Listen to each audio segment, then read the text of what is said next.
यदि आपने किसी निर्दोष को दंड विधान किया है किसी पदवी पे बैठ के, या किसी असहाय असमर्थ को अपने बल के द्वारा रौंद करके तुमने धन लिया है, या छल कपट हिंसा के द्वारा तुमने धन लिया है, तो किसी दूसरे की जरूरत नहीं तुम्हारा नाश करने के लिए, वो धन ही पर्याप्त है। जो धन तुमने लिया है तुम्हें किसी दूसरे दुश्मन की जरूरत नहीं, वो धन ही तुम्हारा सर्वनाश कर देगा। देख लेना, देख लेना, खुद अनुभव कर लेना। इसी जीवन में तुम्हें अनुभव होगा कि मैंने बहुत गलत किया है। मरते समय तक तुम्हें बोध हो जाएगा कि तुमने क्या किया है। अभी नशा है तुम्हारे दिमाग में बल का, बुद्धि का, तो देख लो कुमार्गामी प्रवृत्तियों के द्वारा धन कमा के, पर जब इसका परिणाम आएगा तो रोते नहीं बनेगा, रोने लायक भी नहीं रहोगे, आंसू भी नहीं निकल पाएंगे, आह मचेगी हृदय में। वो अपनी परिवार के पोषण के लिए इतना जलने लगता है कि तरह तरह की पाप की कमाई करके परिवार को सुखी करना चाहता है। हे माता जी, वो धन वस्तुएं कमा के लाता है और उल्टा स्त्रियों के द्वारा संभोग आदि के समय प्रदर्शित किए हुए माया में कपटपूर्ण प्रेम को वो अपना जीवन समझ लेता है। बालकों की मीठी मीठी तोतली बानी में वो इतना फंस जाता है कि दुख प्रधान कपटपूर्ण कर्म करके उनकी कामनाओं को पूर्ण करना चाहता है। दूसरे बेटे का अपहरण करके उसकी हत्या भले हो जाए पर मेरा बेटा सुखी रहे। कैसे ऐसा हो सकता है? ऐसा कैसे हो सकता है? अगर किसी को तुमने 100 आंसू गिराए हैं तो 10,000 आंसू तुम तैयार रखो, तुम्हारे 10,000 आंसू गिरेंगे। तुमने किसी को अगर एक बार भी कटुवचन बोला है तो 10 बार तुम्हें कटुवचन सहना पड़ेगा। ये भूमि है, जैसे एक दाना फेंको तो सैकड़ों दाना पैदा कर देती, इसे कर्म भूमि कहते हैं। तुम्हारा कर्म बहुतायत होकर तुम्हें फल देगा, अच्छा या बुरा, जैसा कर्म किया है। अब वो सोचता है कि धन के द्वारा हम अपने और अपने परिवार के दुख का नाश कर लेंगे। इसी में वो सुख मानने लगता है कि एन केन प्रकारेण दंभ कपट पाखंड झूठ हिंसा दुराचार व्यभिचार कैसे भी हो धन मिलना चाहिए। अब वो भयंकर हिंसा वृत्ति के द्वारा धन संचय करता है और अपने परिवार का पोषण करता है, जिसके फलस्वरूप उसके लिए नरक निश्चित हो जाता है। जीते जी ये अमुक नरक में जाएगा। जैसे कानून है, आप हत्या करोगे तो अमुक केस लगेगा, उसका परिणाम आपको फांसी या आजीवन सजा, ऐसे पहले से निश्चित है। ये कर्म करोगे तो आपको ये नरक मिलेगा, ये कर्म करोगे इतने कल्प तक। वहां वर्ष नहीं चलते, कल्प चलते।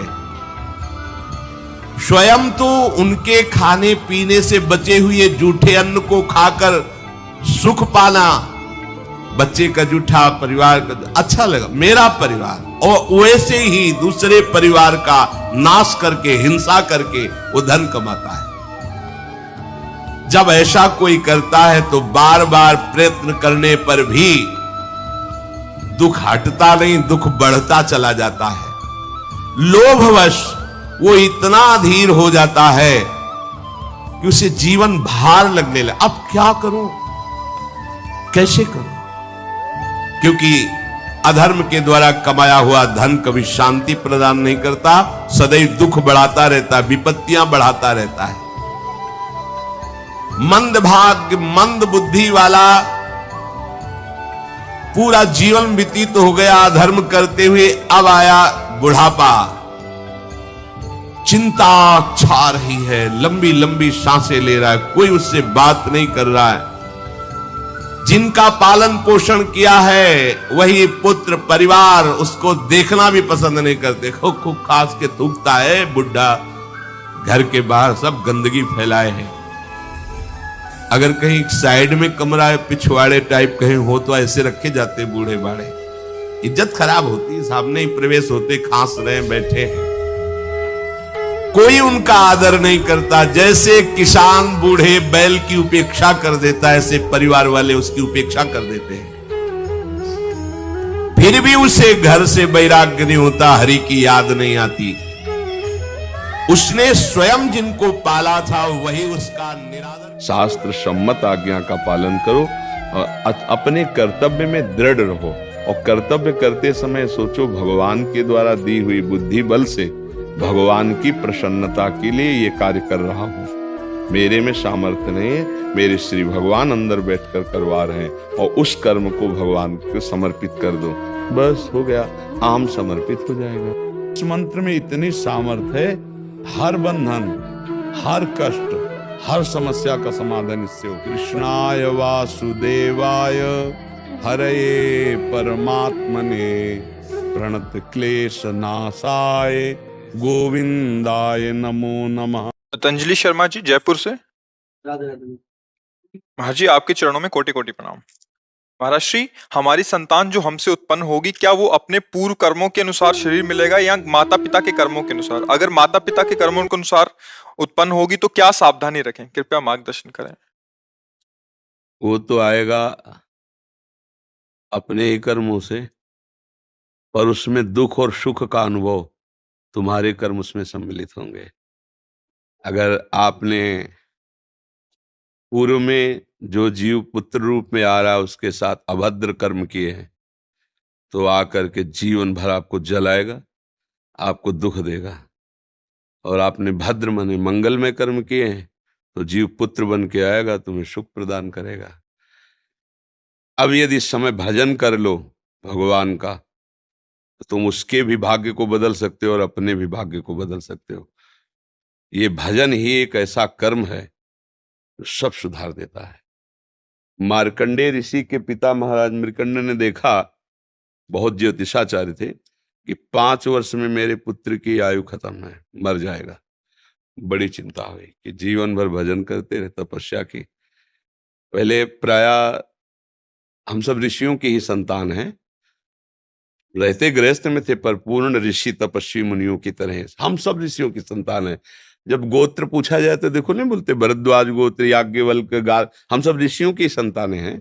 हाँ, तो उनको लगा कि कैसे क्या कर सकते हैं कि 5 वर्ष के बाद ये बालक जीवित बना रहे। अब पिता का कर्म शुरू हो रहा है। पूर्व संयोग इतने ही वर्ष का था, अब उनका नया कर्म काम कर रहा है। उन्होंने विचार किया, भगवान के भक्तों और संतों में विशेष सामर्थ्य है। यदि संतों को साष्टांग दंडवत करे और संतों का आशीर्वाद मिले तो मैं इसे मृत्यु से भी बचा सकता हूं। उनको पता था, उनकी श्रद्धा थी, उनकी भावना थी। तो प्रायः पवित्र नदियों के किनारे ही ऋषियों के आश्रम होते थे, तो गंगा जी के समीप ही तो घाट में खड़ा कर देते। जो भी संत दिखाई देते, वैष्णव तिलक या शैव तिलक, वो सबको आदेश कर, छोटा सा बालक 2 वर्ष 3, साष्टांग प्रणाम करो, साष्टांग प्रणाम करो। उनकी सेवा यही थी, प्रसाद पाओ और जाके घाट में खड़े हो, जो भी संत दिखाई दे साष्टांग प्रणाम करो। एक दिन प्रच्छन्न वेश से गुप्त रूप से सनक सनंदन सनातन सनत कुमार भी, अब आपको क्या पता कौन महात्मा किस कोटि का किस वेश में तुम्हारे पास बैठा है, या तुम्हारे संग वार्तालाप कर रहा है, या तुम्हें कभी मिल सकता है, हमारी दृष्टि नहीं है ना। और वो दिव्य महापुरुष थे और वो देखा करते थे। जो साष्टांग प्रणाम किया तो चारों संत वेश में थे, उनका चिरंजीवी भाव, बस वो आ गए। तो महाराज मेरी दृष्टि अचूक है, आप सनक सनंदन सनातन सनत कुमार चारों ब्रह्म कुमार हैं ना, प्रच्छन्न वेश से आप घूम रहे हैं, ये तो अभागी है, 5 वर्ष में इसकी मृत्यु हो जाएगी। और आप कह रहे हैं चिरंजीवी भव, तो आपके वचन मिथ्या या इसका भाग्य मिथ्या? इसी बात में बैठे थे कि कोई ना कोई महापुरुष जब फंसेगा तो ये भाग्य को मिटा सकता है, साधारण थोड़ी मिटा पाता है, महापुरुष ही मिटा पाता है, उसमें सामर्थ्य होती है। तो उनका ठीक है, चिरंजीवी तो रहेगा ही। तुम्हारी ज्योतिष से तुमको पता है किस मिनट में किस सेकंड में मृत्यु होगी। उस दिन प्रातः से लेकर के और मृत्यु समय तक भगवान शिव के मंदिर में शिव का आलिंगन करके इसे बैठाल देना, बस फिर और हम देख लेंगे। ऐसा ही किया। चारों ब्रह्म कुमार दरवाजे पे खड़े हो गए, तो ऐसे पुरुषों के पास यमदूत नहीं आते, साक्षात धर्मराज आते हैं। धर्मराज ने देखा सनक सनंदन सनातन सनत कुमार, तो उनका इस जीव का समय हो रहा है, आप आदेश करें तो मैं इसे ले जाऊं। बोले मैंने तो चिरंजीवी भव कहा है। बोले ब्रह्मा के आप पुत्र हैं, ब्रह्मा के द्वारा ही विधान किया जाता है। तो इतनी वार्ता हो ही रही थी कि भगवान शंकर प्रकट हो गए और उनका कि कुछ बदलना नहीं है, 5 वर्ष की आयु ना, हाँ 5 वर्ष रहे, मेरी आयु के 5 वर्ष रहे। भगवान ब्रह्मा जी एक सुई लेकर के ऐसे कमल में छेदे थे, आका 1 वर्ष हो जाता है। वो क्रम जब समय का नहीं, जैसे उत्तरायण दक्षिणायन देवताओं के दिन रात, ब्रह्मा जी का दिव्य 100 वर्ष का जो आयु का विवरण है ना, उसको जब पढ़ो तो होश खराब हो जाएगी। एक दिन में 74 मनु बदल जाते हैं, इंद्र बदल जाते हैं एक दिन में। और भगवान का समय, वो जो ब्रह्मा जी का समय, निमेष, पलक झपकना, इतने ब्रह्मा की पूरी आयु हो गई। 5 वर्ष उनके, आज तक मार्कंडेय जी जीवित है, उनको चिरंजीवी ऋषि कहा गया है मार्कंडेय जी का। अगर पिता भगवान का भजन करे तो अपने भाग्य और पुत्र के भी भाग्य को बदल कर जैसा चाहे वैसा कर सकता है। भावी मेट सके त्रिपुरारी। अगर भजन बल है तो फिर आनंद ही आनंद है, नहीं तो दोनों के कर्म संयोग से ही संयोग बनता है। तो तुम्हारे लो पुत्र रूप में आ रहा है, अभी हमारा आपका पूर्व जन्म का कोई संयोग तो आपको देखते ही चिढ़ पैदा हो जाएगी। आप ऐसे वचन बोलेंगे कि मेरा हृदय जलने लगे ये आदमी क्यों आया हमारे सामने। वो हमारा कर्म है जो आपको भी जला रहा है, मेरे को भी जला रहा है, दोनों में द्वेष पैदा कर रहा है। और अगर अच्छा देखते ही ऐसा लगा कि मानो हमने बहुत समय से अपने प्रियजन को बाद में देख, ऐसा लगता है ये तो हमारे बहुत प्रिय, और देखकर आनंद है, आप जाओगे खुशी हुई, हमारा खुशी हुई, क्या हुआ। कर्म ही सबको दुख सुख देता है और कुछ नहीं। अगर कर्म को कोई मिटा सकता है तो भगवान का भजन मिटा सकता है, दूसरा नहीं। खूब प्रभु का आश्रय लेकर के उनकी लीला गायन करो, नाम जप करो, सब ठीक हो जाएगा। और गर्भस्थ शिशु को भगवत चर्चा सुनानी चाहिए, उससे प्रभाव पड़ता है। जैसे माँ गर्भवती है तो चाहिए कि स्वयं स्वाध्याय करे या फिर परिवार के जन कथा कह रहे हो, चुपचाप शांति से बैठ के सुने और नाम जप करे, तो गर्भस्थ शिशु पर उसका प्रभाव पड़ता है। जैसे प्रहलाद जी जब कयाधु जी के गर्भ में थे तो नारद जी अपने आश्रम में लेकर के उनको भी भगवत चर्चा भक्ति का उपदेश किया। तो ऐसे महान भागवत 5 वर्ष में विश्व विजेता हिरण्यकश्यप को परास्त कर दिया। 5 वर्ष की आयु प्रहलाद जी की है और विश्व शक्ति संपन्न हिरण्यकश्यप परास्त कर दिया। अभिमन्यु जी गर्भ में ही थे, चक्रव्यूह का वेदन की क्रिया बताई तो 6 द्वार वेदने की क्रिया तक वो जगती रही, 7वें विश्व हो गई। तो फिर वो मतलब गर्भस्थ शिशु पर बाहरी चर्चा का प्रभाव पड़ता है, बाहरी आचरण का प्रभाव पड़ता है। यदि हम नाम कीर्तन, भगवत चर्चा, भगवत कथा वार्ता, तो उसमें भक्ति का अंकुरण हो जाएगा, गर्भस्थ शिशु में उसका प्रभाव पड़ जाएगा।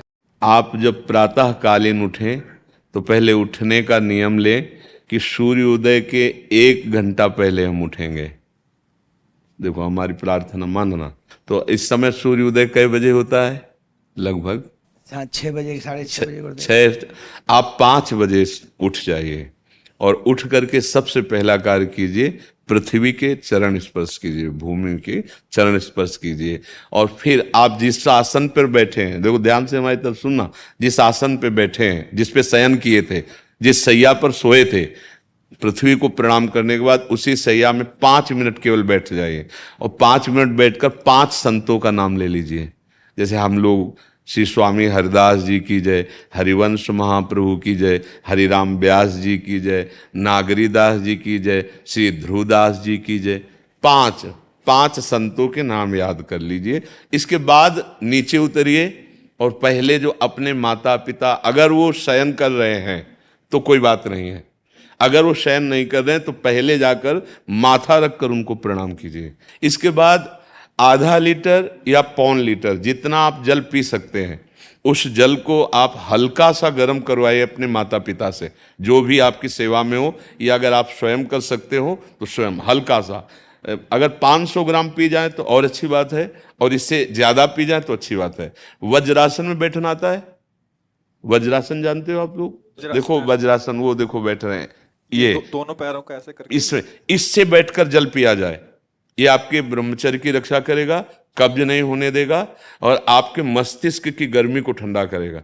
ऐसे वज्रासन में बैठकर धीरे धीरे 5 या 10 मिनट में जल पिया जाए, एकदम ना पिया जाए। गिलास में लेकर के 500 ग्राम जल धीरे धीरे उसको पिया जाए। फिर इसके बाद आपको 100-200 कदम टहलना है। फिर इसके बाद आप शौच जाइए। शौच अगर आपका पेट साफ हो जाता है, अगर नहीं साफ होता है, कोई ऐसी परेशानी लगती है, तो 1 चम्मच ईसबगोल की भूसी और छोटी हर का आधा चम्मच अगर रात्रि में दूध से या पानी से ले ले तो वो बार बार शौच नहीं लगाएगा, पर आपकी आंतें साफ हो जाएंगी। शौच जाने के बाद स्नान करें और फिर तुरंत, अगर आपको व्यायाम आता है तो करे, नहीं तो सीधा सरल बात होती है, 20 बार बैठ जाए बैठक और 10 बार लेटने वाली दंड। और इसके बाद जो अनुलोम विलोम, जो इससे खींचे इसे छोड़ दे, इससे खींचे इसे छोड़ दे। इसके बाद दोनों हाथ ऐसे करके 7 बार ऐसे करे, सीधा खींचे और सीधा छोड़ दे। इतना ही तुम्हारे लिए प्राणायाम की आवश्यकता है। अब अपनी दिनचर्या में लग जा। जो पढ़ाई का कार्य दिया गया है, आगे तुम्हें और भजन की बात हम नहीं कह रहे, जो पढ़ाई का कार्य दिया गया है वो भगवान की ही पूजा है। आपकी दिनचर्या जो आपको अपने गुरुजी या टीचर जी को जाके प्रमाणित करनी है, कल जो पढ़ाई गई थी आज के लिए, वो आप सुबह सुबह उस समय व्यायाम के बाद, तो आप देखना आपकी स्मृति बहुत प्रवीण हो जाएगी। अच्छा, ये आपकी प्रातःकालीन दिनचर्या है। जब आप अपने गुरुदेव के पास स्कूल जाएं, तो हमें आजकल का तो अब पता नहीं, पर हम लोग जब जाते थे तो अपने गुरुजी को प्रणाम करते थे। तो जो स्कूल में आपको पढ़ाई पढ़ा रहे हैं वो तो बात है, अब आपको जो हम खास बात बताना चाहते हैं वो कि देखो, अभी छोटे छोटे बच्चे हो, बच्चों में कुछ बच्चे ऐसे गंदे बच्चे होते हैं जिनके गंदी बातें दिमाग में आ जाती हैं और गंदी बातें वो करने लगते हैं आचरण में। आप लोग इतना तो जानते ही होंगे कि गंदी बातें किसे कहते हैं। आप लोगों के पास अगर मोबाइल है तो कभी गंदी बात देखना नहीं। कोई भी बच्चा अगर गंदी बात दिखाए तो अपने टीचर से या अपने माता पिता से जाके शिकायत करनी चाहिए, वो बहुत हानिकारक होती है। कभी कोई भी गंदी बात अपने द्वारा नहीं होनी चाहिए। अभी आप नवीन जीवन धारण किए हुए हैं, आप भगवान की प्राप्ति, देश की भक्ति और बहुत अच्छे अच्छे पदों में जा सकते हैं। अच्छे पवित्र आचरण और पवित्र संस्कार। ब्रह्मचर्य के लिए गंदे बच्चों का संग त्याग करना, गंदी कोई ऐसी हरकत सिखावें या बात सिखावें तो उसको सुन करके छुपा नहीं लेना, तुरंत अपने टीचर से बताना या अपने माता पिता से बताना, और ऐसे बच्चे का कभी संग नहीं करना। और रात्रि के सोते समय ये जरूर ध्यान देने वाली विशेष बात है, रात्रि के सोते समय जो भगवान का नाम प्रिय, जैसे इन लोगों ने आप लोगों को बताया राधा वल्लभ श्री, तो सोते समय बस प्रार्थना करो कि हे प्रभु, आज दिन हमारा जो भी गलती हुई हो वो हमको आप प्रार्थना करते हैं कि आप हमें समझाओ क्या हमसे गलती हुई। अगर पूरी दिनचर्या में ऐसा लग रहा है हमसे कोई गलती नहीं, तो भगवान सुबह से अभी तक हम सोने जो जा रहे हैं ये पूरा समय आपको समर्पित। आप देखना, इसका फल देखना, एक तपस्वी की तपस्या का जो फल होता है ना, उसका ये फल मिलेगा। और सोते समय बस राधा वल्लभ श्री हरिवंश, राधा वल्लभ श्री हरिवंश, इधर उधर ना सोचते हुए, ना मोबाइल देखते हुए, ना कोई गंदी बात मन में, और चुपचाप सो जाइए। और जब फिर सुबह उठे तो फिर ऐसी दिनचर्या। और पढ़ाई इस समय तुम्हारा भजन है।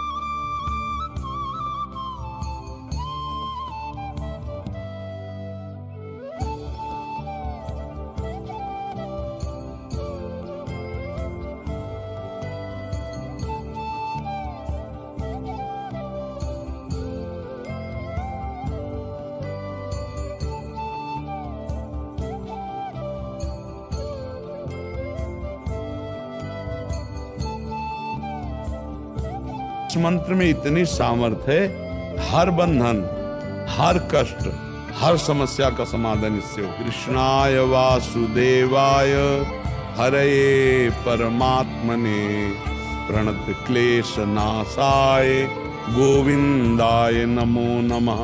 राधा रासेश्वरी रम्या कृष्ण मंत्राधिदेवता सर्वाद्या सर्ववन्द्या च वृंदावन विहारिणी वृंदाराध्या रमा शेष गोपी मंडल पूजिता सत्या सत्य परा सत्य भामा श्री कृष्ण वल्लभा वृषभानुसुता गोपी मूल प्रकृतीश्वरी गांधर्वा राधिका रम्या रुक्मिणी परमेश्वरी परात् परतरा पूर्णा पूर्ण चंद्र निभानना मुक्ति मुक्ति प्रदा देव भव्याधि विनाशिनी। ये 28 नाम है अनुभूत। इन 28 नामों के मंत्र है, इनका जो पाठ करे चाहे लौकिक कामना चाहे परलौकिक कामना बहुत जल्दी आपको परिणाम दिखाई देगा।